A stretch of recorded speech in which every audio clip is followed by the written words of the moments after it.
जय हिंद एवरीवन। अगर आप अग्निवीर पेपर का तैयारी कर रहे हो तो आप बहुत अच्छे जगह आ चुके हो। यहाँ से आपका तैयारी बहुत अच्छे तरीके से होगा। आज के इस वीडियो में टोटल 35 प्रश्न लिए गए हैं।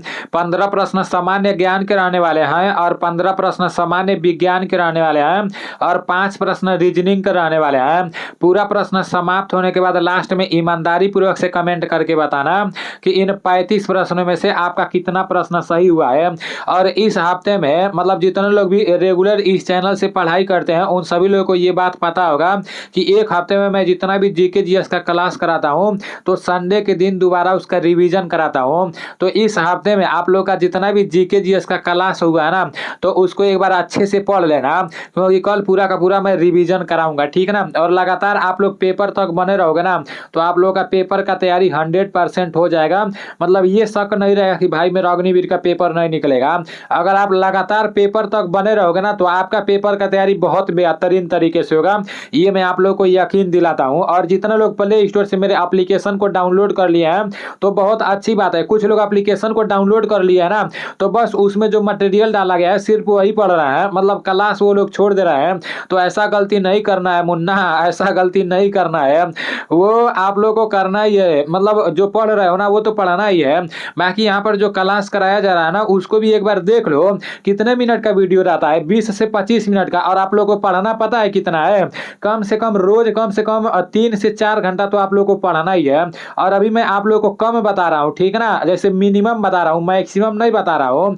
तो कम से कम आप लोग को 4 घंटा तो पढ़ना ही है। अभी रोज जो सुबह में 7 बजे इस चैनल पर क्लास अपलोड हो रहा है ना, एक बार इसको देख लो, अच्छे से देख लो, उसके बाद से एप्लीकेशन में जाकर पढ़ते रहो, ठीक है ना। चलते हैं अपने प्रश्नों की तरफ। एक बात और मैं आप लोग को बता दे रहा हूँ, देखो मेरे एप्लीकेशन में कल जैसे संडे है तो कल पूरा का पूरा टेस्ट होगा, ठीक है ना।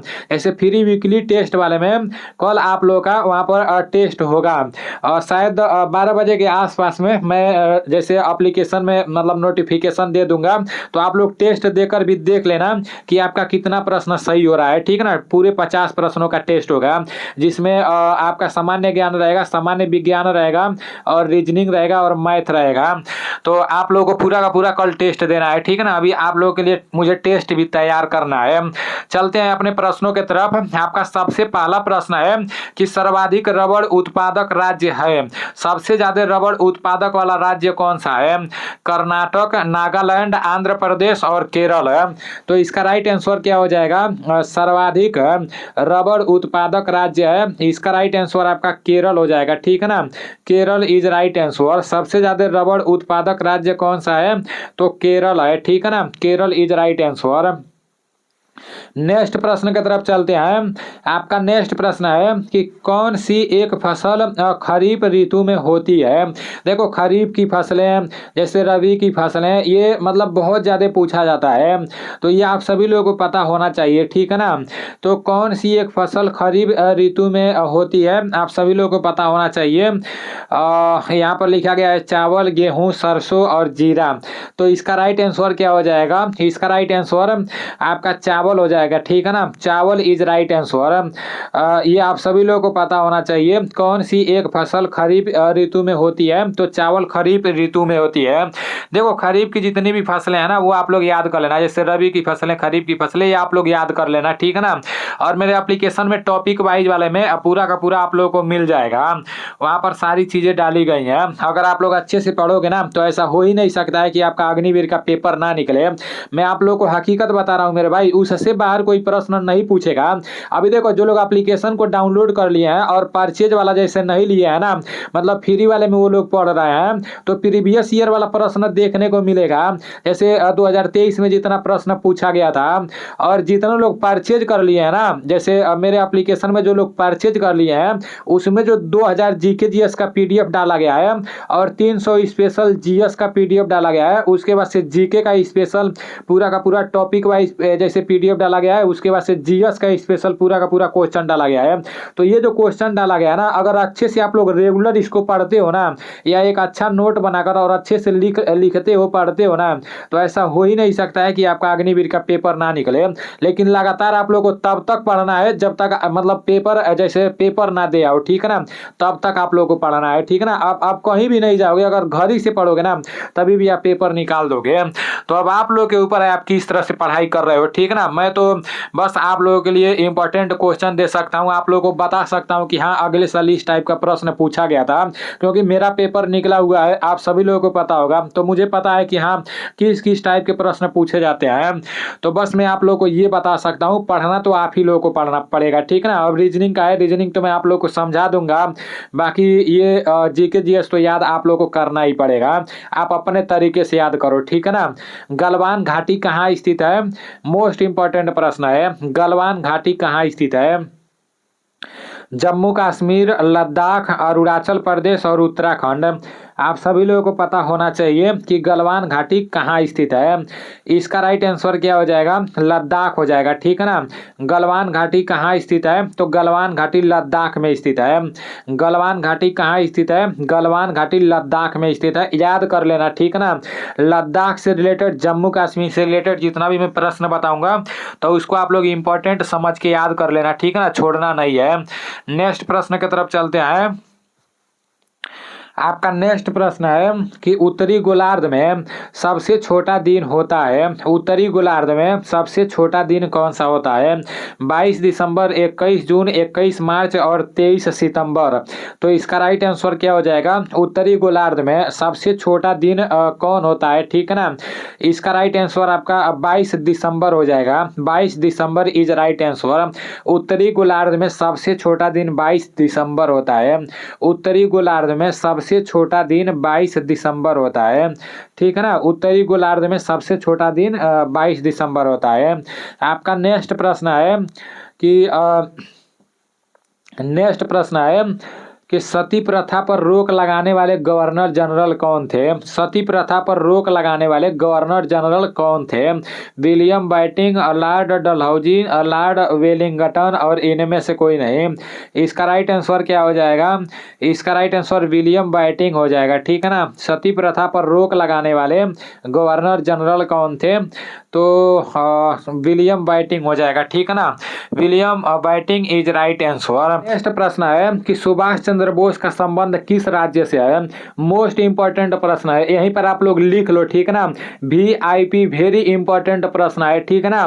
देखो 2023 में जो अग्निवीर का पेपर हुआ था ना, तो इस टाइप के प्रश्न बहुत ज्यादा पूछे गए थे, इसलिए आप लोग को याद कर लेना है। सुभाष चंद्र बोस का संबंध किस राज्य से है?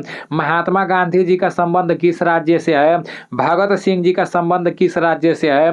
मंगल पांडे जी का संबंध किस राज्य से है? रानी लक्ष्मीबाई का संबंध किस राज्य से है? ऐसे प्रश्न आप लोग को याद कर लेना है, कम से कम 10 गो, ठीक है ना। पूरा का पूरा इंपॉर्टेंट वाला आप लोग को याद कर ही लेना है, क्योंकि यहाँ से एक प्रश्न आपके पेपर में पूछा जाएगा, आप लोग देख लेना, ठीक है ना। सब लोग तो नारा वारा याद करके जाते हैं, समाधि स्थल याद करके जाते हैं, लेकिन वो कहाँ के रहने वाले हैं मतलब ये बहुत कम ही लोग याद करके जाते हैं। तो अगले बार मतलब थोड़ा सा घुमा दिया गया था, ठीक है ना, इसलिए आप लोग इसको देख लेना। तो सुभाष चंद्र बोस का संबंध किस राज्य से है? बिहार, उड़ीसा, कर्नाटक और उत्तर प्रदेश। इसका राइट आंसर क्या हो जाएगा? सुभाष चंद्र बोस का संबंध किस राज्य से है? उड़ीसा इज राइट आंसर, ठीक है ना। सुभाष चंद्र बोस जी का जन्म उड़ीसा से है। सुभाष चंद्र बोस जी का संबंध किस राज्य से है? तो उड़ीसा से है, ठीक है ना। सुभाष चंद्र बोस जी का संबंध उड़ीसा से है, आप सभी लोगों को पता होना चाहिए। आपका नेक्स्ट प्रश्न है कि कांग्रेस का विभाजन किस अधिवेशन में हुआ? कांग्रेस का विभाजन किस अधिवेशन में हुआ? लखनऊ, कोलकाता, नागपुर और सूरत है। देखो ये प्रश्न देखकर कुछ लोगों को अजीबो गरीब सा लग रहा होगा, क्योंकि ये प्रश्न मैं पहली बार करा रहा हूँ। ऐसे मैं जितना भी प्रश्न कराता हूँ ना, बार बार रिविजन कराते रहता हूँ, और जितने लोग भी इस चैनल से पढ़ाई करते हैं ना, मतलब जो लोग नए होंगे उन लोगों को नहीं पता होगा, लेकिन जो लोग पुराने होंगे उन लोगों को ये पता होगा। जितना भी क्वेश्चन आता है उन लोगों को मैं याद करा ही देता हूँ बार बार जब सामने आता है। तो कांग्रेस का विभाजन किस अधिवेशन में हुआ, ये आप सभी लोगों को पता होना चाहिए, ठीक है ना। लखनऊ, कोलकाता, नागपुर और सूरत है, तो कांग्रेस का विभाजन किस अधिवेशन में हुआ, इसका राइट आंसर सूरत हो जाएगा, ठीक ना। सूरत अधिवेशन में कांग्रेस का विभाजन हुआ। नेक्स्ट प्रश्न की तरफ चलते हैं। आपका नेक्स्ट प्रश्न है कि 1857 की क्रांति के समय भारत के गवर्नर जनरल थे। 1857 की क्रांति के समय भारत के गवर्नर जनरल कौन थे, ये आप लोगों को पता होना चाहिए, ठीक है ना। 1857 की क्रांति मंगल पांडे से संबंध है, ठीक है ना। मंगल पांडे का संबंध किससे है, अगले बार पूछा गया था, तो 1857 की क्रांति से है। और यहाँ पूछा जा रहा है कि 1857 की क्रांति के समय भारत के गवर्नर जनरल कौन थे। लॉर्ड कैनिंग, लॉर्ड डलहौजी और विलियम वाइटिंग, लॉर्ड मिंटो। इसका राइट आंसर क्या हो जाएगा, इसका राइट आंसर आपका लॉर्ड कैनिंग हो जाएगा, ठीक है ना। 1857 की क्रांति के समय भारत के गवर्नर जनरल कौन थे, तो 1857 की क्रांति के समय भारत के गवर्नर जनरल कौन थे, इसका राइट आंसर लॉर्ड कैनिंग हो जाएगा, ठीक है ना। 1857 की क्रांति के समय भारत के गवर्नर जनरल लॉर्ड कैनिंग थे। आप सभी लोग को पता होना चाहिए। अग्निवीर का तैयारी कर रहे हो ना मेरे भाई, पैरा कमांडो में जाना है ना, तो आपको क्वेश्चन बढ़िया करना होगा और एक्सीलेंट दौड़ भी मारना होगा। तो आप लोगों को पूरा का पूरा ध्यान रखना है कि 1857, देखो अगली बार जब पूछ दिया था कि मंगल पांडे का संबंध किससे है, तो 1857 की क्रांति से है। तो मतलब 1857 की क्रांति से रिलेटेड कुछ ना कुछ प्रश्न तो पूछा गया था ना, तो यहाँ पर भी 1857 की क्रांति से रिलेटेड प्रश्न डाला गया है। और ये प्रश्न आर्मी लेवल का ही है। मैं जितना भी प्रश्न कराता हूँ ना, जैसे खास करके वो आर्मी लेवल का ही रहता है, नहीं तो 10 पास वाला जो जैसे बीएसएफ का भर्ती आता है और भी जो 10 पास वाला भर्ती आता है ना, तो उसी लेवल का मतलब यहाँ पर प्रश्न मैं लाता हूँ। और ये प्रश्न आपको जैसे बहुत जगह देखने को मिलेंगे, अगर याद करोगे तो, और हमको भी याद रखोगे कि हाँ मैं मतलब नीलेश डिफेंस करियर चैनल से पढ़ाई किया था, ठीक है ना। तो आप लोगों को लगातार बस याद करना, अगर याद नहीं रहेगा तो फिर कुछ नहीं कर पाओगे। ये आप लोगों को पता होना चाहिए कि 1857 की क्रांति के समय भारत के गवर्नर जनरल कौन थे, तो इसका राइट आंसर आपका लॉर्ड कैनिंग हो जाएगा, ठीक है ना। नेक्स्ट प्रश्न की तरफ चलते हैं। आपका नेक्स्ट प्रश्न है कि दिल्ली का प्राचीन नाम क्या था। दिल्ली का प्राचीन नाम क्या था, इंद्रप्रस्थ, विराटनगर, चंपा और हाटक है। इसका राइट आंसर क्या हो जाएगा, इसका राइट आंसर इंद्रप्रस्थ हो जाएगा, ठीक है ना।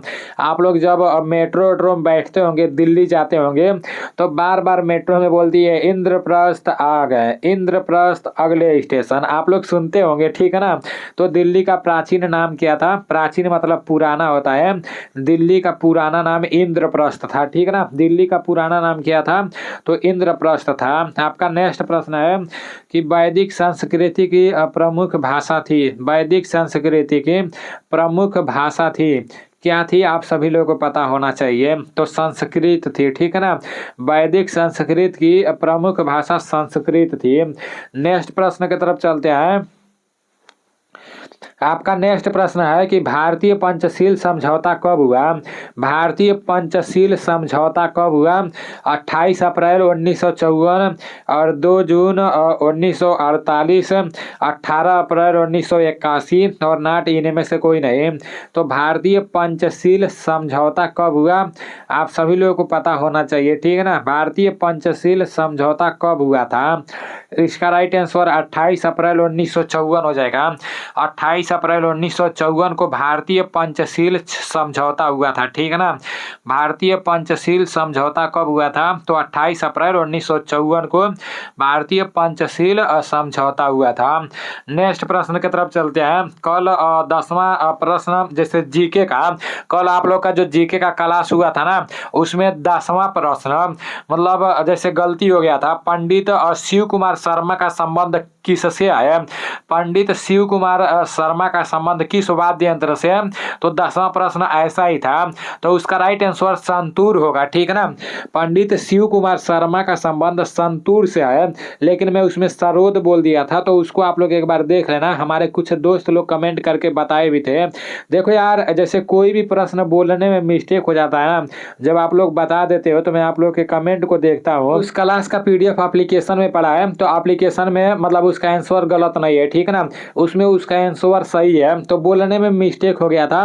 पंडित शिव कुमार शर्मा का संबंध किससे है, तो पंडित शिव कुमार शर्मा का संबंध संतूर से है, ठीक है ना। आप सभी लोगों को पता होना चाहिए, पंडित शिव कुमार शर्मा का संबंध संतूर से है। नेक्स्ट प्रश्न है कि संविधान की आत्मा कौन से अनुच्छेद को कहा जाता है, तो संविधान की आत्मा कौन से अनुच्छेद को कहा जाता है, 12, 19, 7 और 32 है।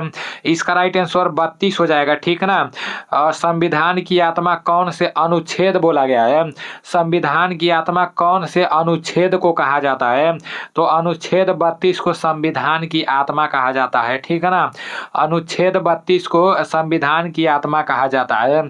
आपका नेक्स्ट प्रश्न है कि कैबिनेट मिशन की स्थापना कब की गई, तो कैबिनेट मिशन की स्थापना कब की गई, अगस्त 1947, जनवरी 1950 और मार्च 1946, जुलाई 1952 है।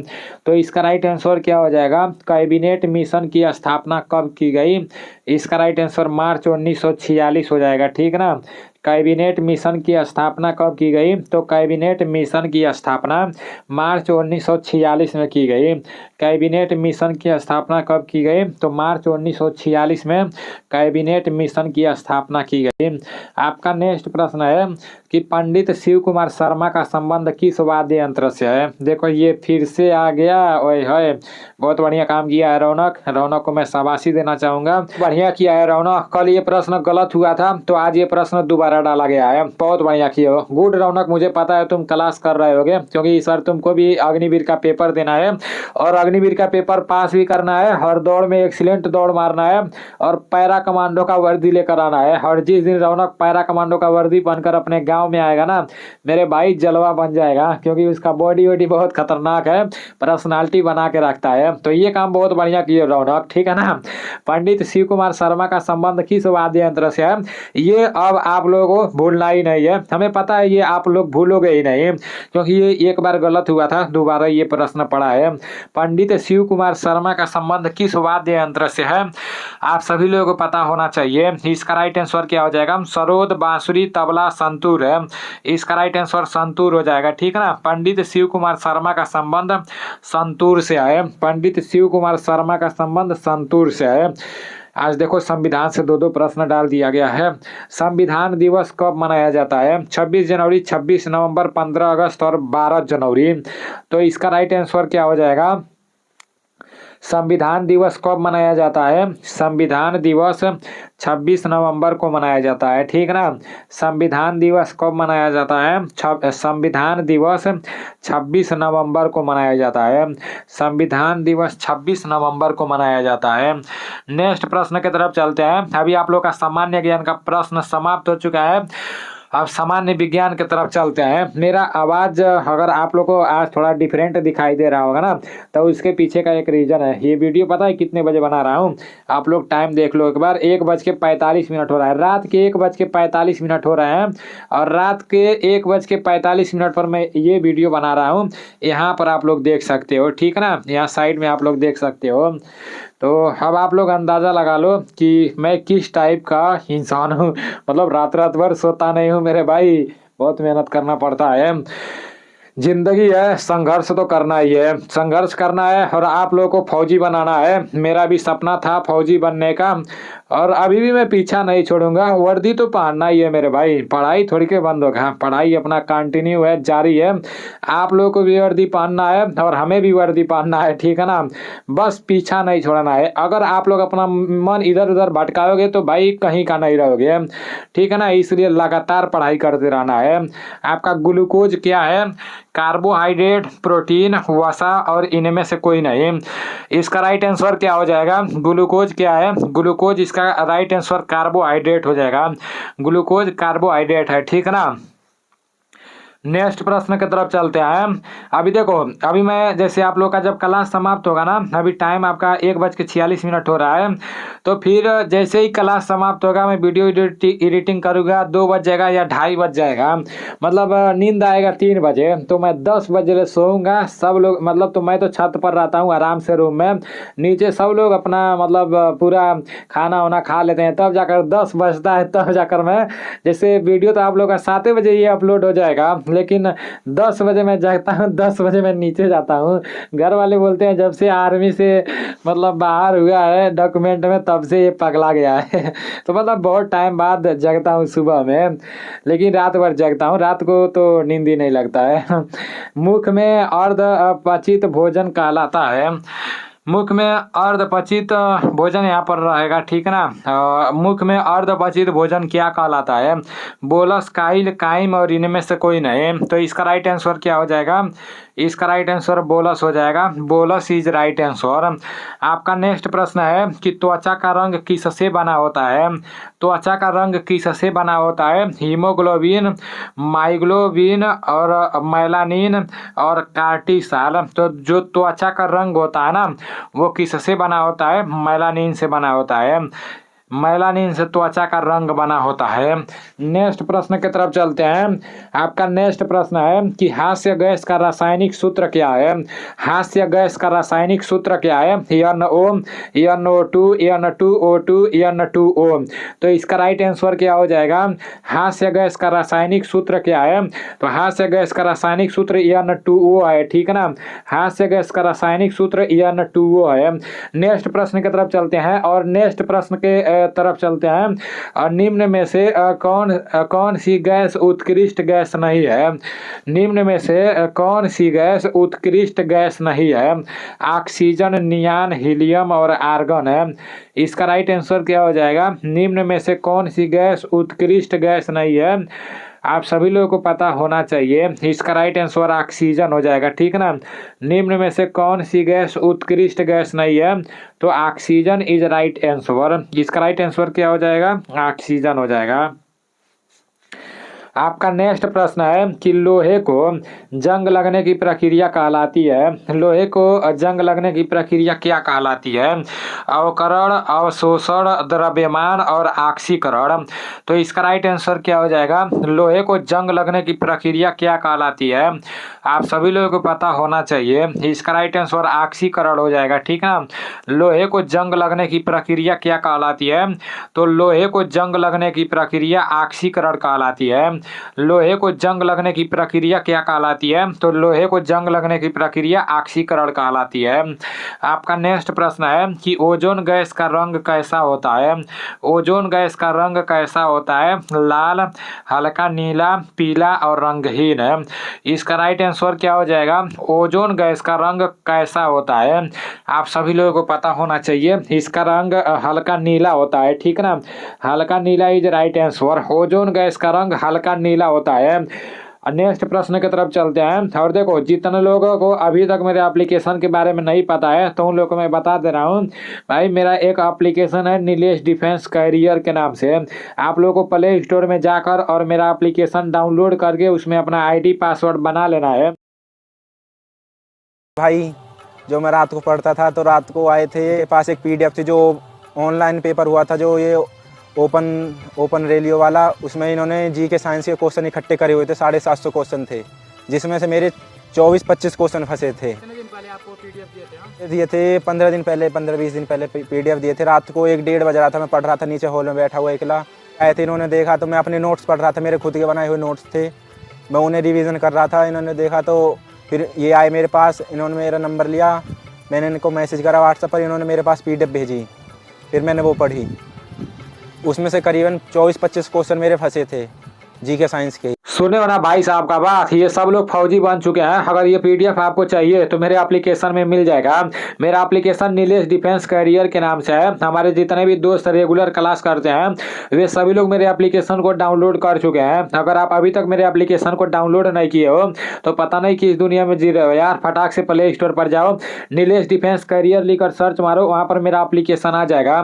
तो एप्लीकेशन को आप लोग को डाउनलोड कर लेना है, ठीक है ना। उसमें अपना ID पासवर्ड बना लेना है, उसमें फ्री स्टडी स्टडी मटेरियल भी डाला गया है और टॉपिक वाइज वाले में अभी मतलब जितना टॉपिक वाइज क्लास कराऊंगा तो उसका पूरा PDF डाला करूंगा। उसके बाद से प्रीवियस ईयर वाले में 2023 वाला पूरा क्वेश्चन डाला गया है।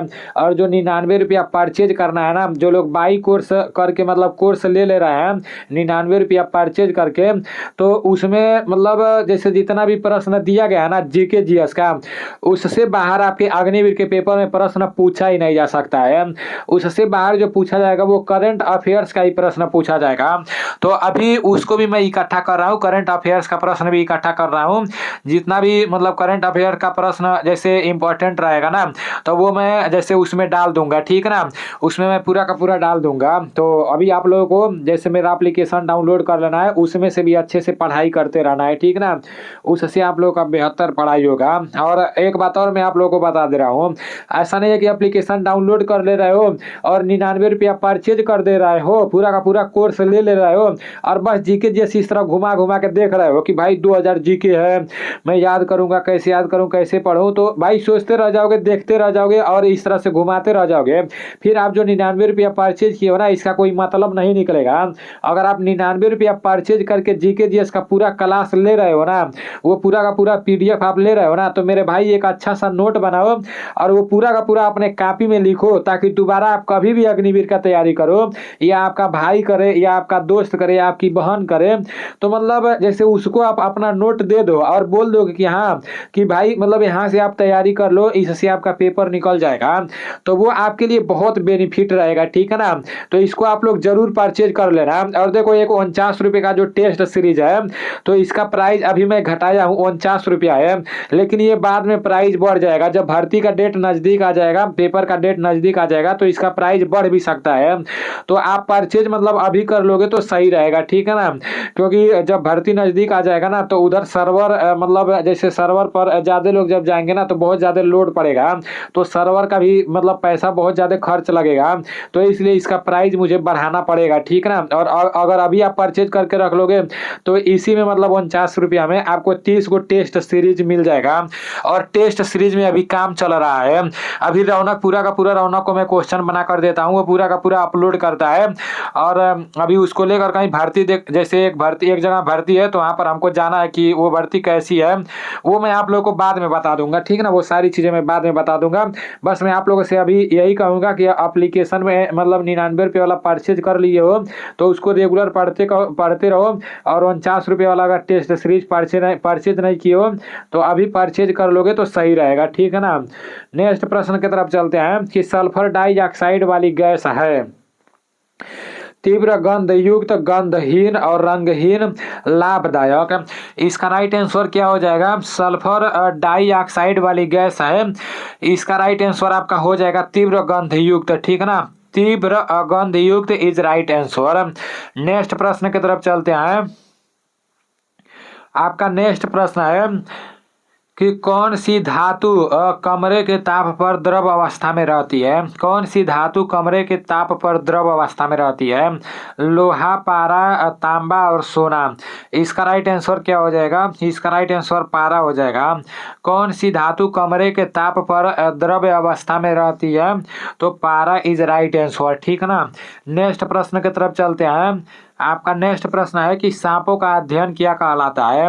सांपों का अध्ययन क्या कहलाता है? हीमेटोलॉजी और मैमोलॉजी और फाइकोलॉजी और हर्पेटोलॉजी। तो इसका राइट आंसर क्या हो जाएगा? सांपों का अध्ययन क्या कहलाता है? आप सभी लोगों को पता होना चाहिए, सांपों का अध्ययन हर्पेटोलॉजी कहलाता है, ठीक है ना। सांपों का अध्ययन हर्पेटोलॉजी कहलाता है। नेक्स्ट प्रश्न की तरफ चलते हैं। आपका नेक्स्ट प्रश्न है कि पृष्ठ तनाव का मात्रक क्या है? पृष्ठ तनाव का मात्रक क्या है? जूल, ओम, न्यूटन मीटर और कैंडेला। इसका राइट आंसर क्या हो जाएगा? पृष्ठ तनाव का मात्रक क्या है? इसका राइट आंसर क्या हो जाएगा? न्यूटन मीटर हो जाएगा, ठीक है ना। पृष्ठ तनाव का मात्रक न्यूटन मीटर है। नेक्स्ट प्रश्न की तरफ चलते हैं। आपका नेक्स्ट प्रश्न है कि पीयूष ग्रंथि पर नियंत्रित करने वाली ग्रंथि है एड्रिनल और थाइमस, हाइपोथैलेमस और पीनियल।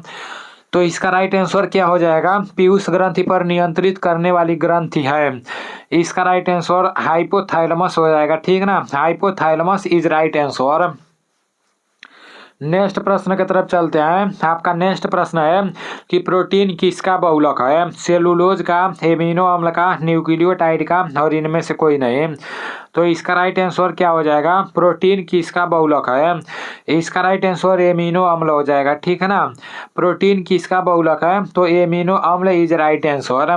प्रोटीन एमिनो अम्ल का बहुलक है, ठीक है ना। आपका नेक्स्ट प्रश्न है कि मोजले की आवर्त सारणी में वर्गों की संख्या है। तो मोजले की आवर्त सारणी में वर्गों की संख्या कितनी होती है? आपका 7, 9, 12 और 18। शायद ये प्रश्न कल भी डाला गया था। इसका राइट आंसर 18 हो जाएगा, ठीक ना। 18 इज राइट आंसर। अगर आज आप लोग को मेरा आवाज़ थोड़ा डिफरेंट लग रहा होगा, डिफरेंट सुनाई दे रहा होगा ना, तो उसके लिए मैं आप सभी लोगों से माफ़ी चाहता हूँ, क्योंकि रात भी काफ़ी ज़्यादा हो गया है और दिन में भी मैं काफ़ी ज़्यादा बोल दिया था ना, जैसे बहुत ज़्यादा बोल दिया था और तेज़ तेज़ के चिल्ला चिल्ला के बोल दिया था। किसी को मैं बुला रहा था, वो सुन नहीं रहा था। ग्राउंड पर आज गया था, थोड़ा मस्ती वस्ती हुआ है दोस्तों के साथ, क्योंकि रोज़ रोज़ घर में डिप्रेशन में रहते थे, तो इसलिए आज ग्राउंड पर गए थे, तो काफ़ी ज़्यादा हंसी मजाक हो गया है, तो इसलिए आवाज़ थोड़ा सा ऐसा हो गया है, ठीक है ना। आकार में सबसे छोटा तत्व कौन सा है? हाइड्रोजन, हीलियम, सीजियम और इनमें से कोई नहीं। तो इसका राइट आंसर हीलियम हो जाएगा। आकार में सबसे छोटा तत्व कौन सा है? तो हीलियम इज राइट आंसर, ठीक है ना। हीलियम आकार में सबसे छोटा तत्व होता है। आप लोग के 15 प्रश्न सामान्य ज्ञान के समाप्त हो चुके हैं और 15 प्रश्न सामान्य विज्ञान के भी समाप्त हो चुके हैं। अब आपका रीजनिंग का प्रश्न है कि निम्नलिखित श्रेणी में अगला पद क्या होगा? तो आप लोग दिमाग लगाओ, ठीक है ना। ज्यादा दिमाग लगाने का भी जरूरत नहीं है, रीजनिंग एकदम आसान है, ठीक है ना। निम्नलिखित श्रेणी में अगला पद क्या होगा? यहाँ 12 बी दिया है और 2P दिया है, 14C दिया है, 4O दिया है, 16D दिया है। नीचे आपका 4 ऑप्शन है। अब आप लोग दिमाग लगाओ, ठीक है ना। मैं आप लोग को बता रहा हूँ, अब आप लोग अपना दिमाग लगाना बंद कर दो। यहाँ पर दिया है B दिया है, तो B के बाद से आपका यहाँ पर क्या दिख रहा है? C दिख रहा है। C के बाद से यहाँ पर आपका D दिख रहा है, ठीक है ना। अब क्या करना है? अब आपको देखना है, यहाँ जो 12 दिख रहा है, तो 12 के बाद से यहाँ पर 14 दिख रहा है। 2 मतलब 2 बढ़ा दिया है 12 में, तो यहाँ पर 14 हो गया है। उसके बाद से 14 के बाद से यहाँ पर 2 बढ़ा दिया है, तो 16 हो गया है, ठीक है ना। और यहाँ पर बी में जैसे 1 बढ़ाया है तो सी हुआ है, सी में 1 बढ़ाया है तो डी हुआ है। इतना तो आप लोगों को समझ में आ गया। अब ये जो बचा है 2 बचा है, तो 2 में आपका 2 जोड़ा गया है तो 4 हो गया है। यहाँ पर देखो 2 में आपका 2 जोड़ा गया है तो यहाँ पर 4 हो गया है। फिर 4 में 2 जोड़ देंगे तो क्या हो जाएगा? 6 हो जाएगा। यहाँ पर आपका 6 तो आएगा ही आएगा। अब क्या करना है? अब आप लोग दिमाग लगाओ। यहाँ पर P दिख रहा है ना, तो P के बाद से यहाँ क्या दिख रहा है? O दिख रहा है। P के बाद से O दिख रहा है, तो P 16 नंबर पर आता है और O 15 नंबर पर आता है। तो मतलब P में से 1 घट गया है तो O आ गया है। P में से जब 1 घटेगा 15 पर O आता है, तो सेम उसी तरह से आगे भी होगा। अब O में से 1 घटाएंगे तो 14 पर यन आता है, ठीक है ना। 14 पर यन आता है। जब O में से फिर से 1 घटा देंगे तो यन आ जाएगा, तो आपका यन 6 हो जाएगा। आपका 6 यन हो जाएगा। वही 6 से आगे कर दो, ठीक है ना। यहाँ पर आपका राइट आंसर 6 यन हो जाएगा। यहाँ पर ज्यादा दिमाग लगाने का जरूरत नहीं है, आप लोग खुद सोचो, ध्यान से देखो। यहाँ पर 12 के बाद से 14 आ गया है, 14 के बाद से 16 आ गया है, तो 2 2 जोड़ा गया है, ठीक है ना।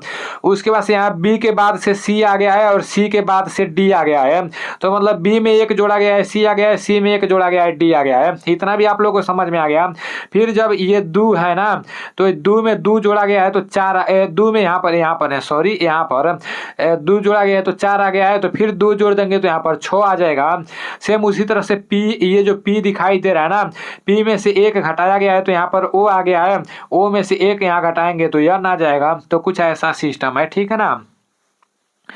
तो 6 यन इसका राइट आंसर हो जाएगा। नेक्स्ट प्रश्न की तरफ चलते हैं।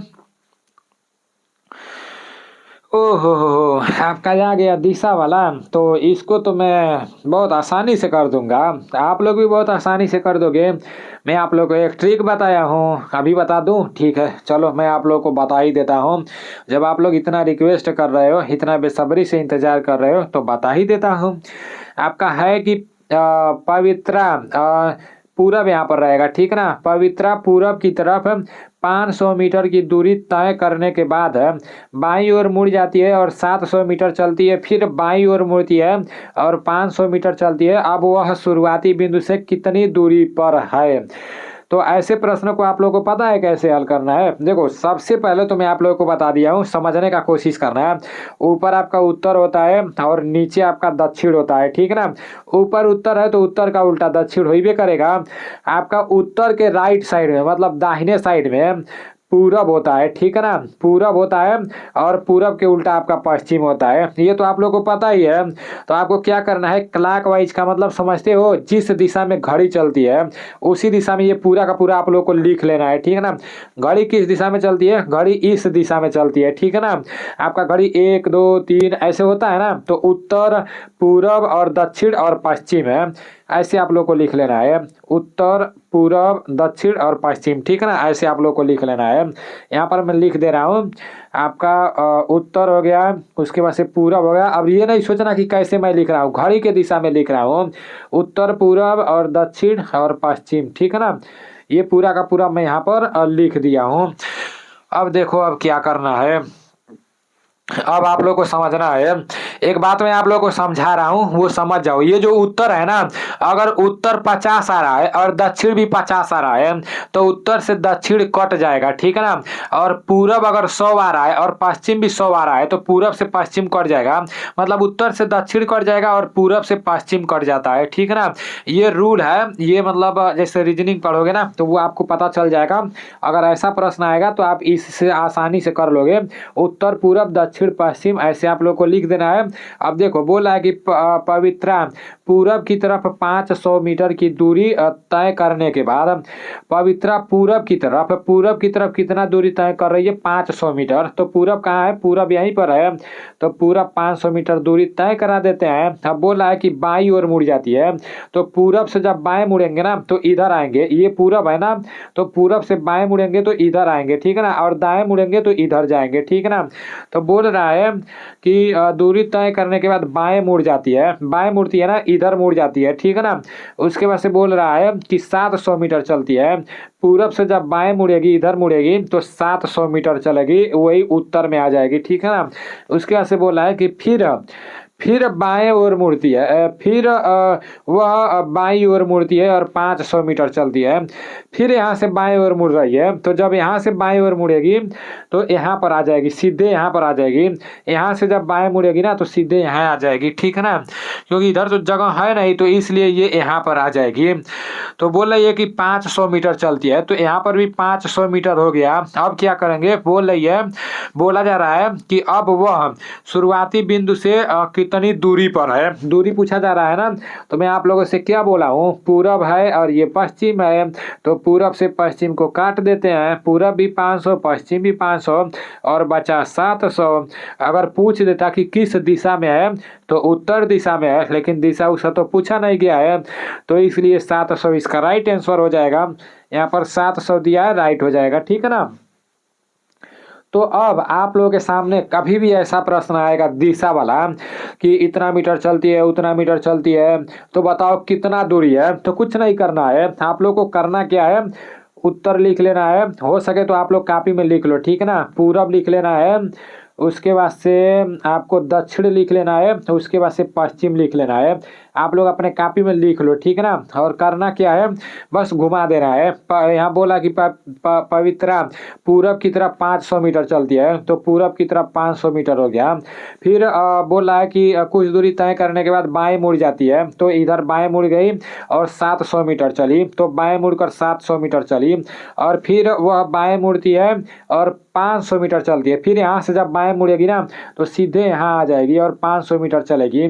तो बोला जा रहा है कि अब वह शुरुआती बिंदु से कितनी दूर है, तो 500 मीटर ये हो गया, मतलब पूरब से पश्चिम कट जाएगा और बचा आपका उत्तर, तो 700 मीटर उत्तर हो गया। ऐसे आप लोग को हल कर लेना है, ठीक है ना। आपका नेक्स्ट प्रश्न है, आज तो मेरा गला बैठ ही गया है पूरा का पूरा गला बैठ गया है। आपका नेक्स्ट प्रश्न है कि किसी कोड भाषा में इतना को इतना लिखा जाता है, तो उसी कोड भाषा में इतना को क्या लिखा जाएगा, आप सभी लोगों को पता होना चाहिए, ठीक है ना। आपका एन है, ई है, ए है, टी है। दिमाग लगाओ क्या किया गया है। ओहो, दिमाग लगाते हैं, हम भी दिमाग लगाते हैं, ठीक है ना। आप लोग भी दिमाग लगाओ। आपके सामने यहाँ पर 4 ऑप्शंस दिया है। अब आप लोग का दिमाग समाप्त होता है, अब मेरा दिमाग चालू होता है, आप लोग का समय समाप्त होता है। मैं आप लोगों को थोड़ा सा हिंट दे रहा हूँ, ठीक है ना। यहाँ पर क्या किया गया है, यन कितना नंबर पर आता है, तो यन 14 नंबर पर आता है, ठीक है ना। 14 में से 1 माइनस कर दिया है। 14 में से जब 1 माइनस होगा तो कितना हो जाएगा, 13 हो जाएगा। और 13 का क्या किया है, इकाई अंक लिया है, ठीक है ना। 13 का क्या किया है, इकाई अंक लिया है, 3 लिया है, तो यहाँ पर 3 लिखा गया है। आप लोग समझ रहे हो ना। यन को क्या किया है, यन कितना नंबर पर आता है, 14, और 14 में से 1 घटाया है तो 13 आ गया है। अब 13 का 3 यहाँ पर लिखा गया है, ठीक है ना। सेम उसी तरह से ई है, ई 5 नंबर पर आता है। 5 में से 1 घटाएंगे तो कितना हो जाएगा, 4 हो जाएगा, तो यहाँ पर 4 लिखा गया है। 4 हो जाएगा, 4 का इकाई अंक 4 ही होगा, ठीक है ना। तो उसके बाद से ए है, तो ए कितना नंबर पर आता है, 1 नंबर पर। 1 में से 1 घटाया गया है तो 0 आ गया है, यहाँ पर 0 है। उसके बाद से टी है, तो टी कितना नंबर पर आता है, आपका टी 20 नंबर पर आता है। 20 में से 1 घटाएंगे तो कितना हो जाएगा, 19 हो जाएगा, और 19 का इकाई अंक 9 है, तो यहाँ पर 9 लिखा गया है। तो सेम उसी तरह से यहाँ भी कर देंगे। करना क्या है, यल कितना नंबर पर आता है, 12 नंबर पर आता है, तो 12 का इकाई नहीं 12 में से 1 घटाना भी है। यल कितना नंबर पर आता है, 12 नंबर पर। 12 में से 1 घटा दो तो 11 हो जाएगा। 11 का इकाई अंक 1 हो जाएगा, ठीक है ना। तो यहाँ पर 1 लिख देता है। फिर ई कितना नंबर पर आता है, 5 नंबर पर, तो 5 में से 1 घटाएंगे 4 होगा, और 4 तो यहाँ पर 4 ही रहेगा, ठीक है ना। उसके बाद से ए 1 नंबर पर आता है। ए 1 में से 1 घटाएंगे तो कितना आएगा, 0 आएगा, तो यहाँ पर आपका 0 ही रहेगा। उसके बाद से आपका आर 18 पर आता है ना, आर 18 नंबर पर आता है। 1 घटाएंगे तो 17 आ जाएगा, 17 का 7 हो जाएगा, तो यहाँ पर आपका 7 हो जाएगा। उसके बाद से एन 14 नंबर पर आता है। 14 में से 1 घटाएंगे 13 होगा, 13 का इकाई अंक 3 हो जाएगा, तो 7 के बाद आपका 3 हो जाएगा, तो ये आपका राइट आंसर हो जाएगा, ठीक है ना। इसको आप लोग देख लेना, उम्मीद करता हूँ ये भी आप लोग समझ गए होंगे। आपका नेक्स्ट प्रश्न कैसे है, आप लोग इसको भी समझ लो। निम्नलिखित श्रेणी की अगली संख्या क्या होगी, निम्नलिखित श्रेणी की अगली संख्या क्या होगी, आप सभी लोगों को पता होना चाहिए। यहाँ 1 दिया है, यहाँ 9 दिया है, यहाँ 18 दिया है, यहाँ 28 दिया है, तो दिमाग लगाओ। यहाँ पर क्या किया है, आप लोग दिमाग लगाओ, ठीक है ना। नीचे 4 ऑप्शन है, इसका राइट आंसर क्या होगा आप सभी लोगों को पता होना चाहिए। यहाँ 1 दिया है, यहाँ 9 दिया है, तो 1 और 9 दिया है ना, 1 और 9 दिया है, तो 1 और 9 मतलब 1 में कितना जोड़ेंगे तो 9 होगा। 1 में 8 जोड़ेंगे तो 9 हो जाएगा। 9 में कितना जोड़ेंगे तो 18 होगा। 9 में 9 जोड़ेंगे तो 18 हो जाएगा। फिर 18 में कितना जोड़ेंगे तो 28 हो जाएगा। 18 में 10 जोड़ेंगे तो 28 हो जाएगा। तो देखो है, पता चल गया ना। यहाँ पर 8 जोड़ रहा है, फिर 9 जोड़ रहा है, फिर 10 जोड़ रहा है, तो आगे 11 जोड़ देंगे। अब 28 में 11 जोड़ देंगे तो कितना हो जाएगा, देखो 9 में कितना जोड़ा है, 9 में 9 जोड़ा है ना, 9 में 9 जोड़ा है तो 18 आ गया है। 18 में कितना जोड़ा है तो 28 आ गया है। 18 में 10 जोड़ा है तो 28 आ गया है। तो उसी तरह से आगे भी 11 जोड़ देते हैं 28 में, तो 28 में 11 जोड़ेंगे तो क्या हो जाएगा, 28 में 11 जोड़ेंगे तो 39 हो जाएगा। 39 इज राइट आंसर, ठीक है ना। अब नेक्स्ट प्रश्न है और लास्ट प्रश्न है, इसके बाद से तो मैं चैन का नींद लूंगा। अभी टाइम भी मैं आप लोग को दिखा दे रहा हूँ, 2:12। देखो जिसको लगता है कि संघर्ष नहीं करते हैं नीलेश भाई, तो मेरे भाई आप लोग देखो 2:12 हो रहा है, ठीक है ना। सब लोग सो रहे हैं, चैन का नींद ले रहे हैं, लेकिन मैं क्या कर रहा हूँ, आप लोग का क्लास करा रहा हूँ। मेरे भाई बहुत मेहनत करना पड़ता है, ठीक है ना।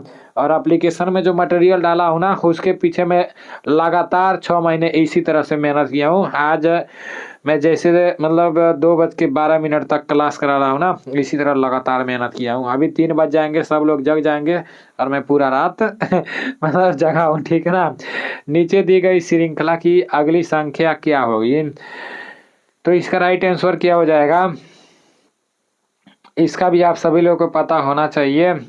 नीचे दी गई श्रृंखला की अगली संख्या क्या होगी, 2 दिया है, 14 दिया है, तो उसके बाद से आपका 98 दे दिया है। तो करना क्या है इसमें, आप लोग दिमाग लगाओ, मैं भी दिमाग लगा रहा हूँ, उसके बाद से मैं आप लोगों को बता दे रहा हूँ, ठीक है ना। हाँ हाँ, मुझे तो पता चल गया। अब आप लोग बताओ, अभी देखो आप लोग अपना दिमाग बंद करो, आप लोगों का समय समाप्त होता है। यहाँ 2 दिया है ना, तो 2 सते कितना हो जाएगा, 14, 14 सते 98, 98 सते ऐसे ही करना है मेरे भाई। 98 सते क्या क्या होगा, 7/56 के 6 और हासिल बच्चा 5 और 7 7 9 63 और ये 5 68 है। तो आपका हो गया 686 कहाँ पर है, ये रहा आपका 686 इज राइट आंसर। अभी आप लोगों के 35 प्रश्न समाप्त हो चुके हैं। इन 35 प्रश्नों में से आपका कितना प्रश्न सही हुआ है ईमानदारी पूर्वक से कमेंट करके बताना, ठीक है ना। अगर 35 में से 30 से अधिक प्रश्न सही होगा ना, तो फिर आपको फौजी बनने से कोई रोक ही नहीं सकता है। तो मिलते हैं अगले वीडियो में। जय हिंद, वंदे मातरम।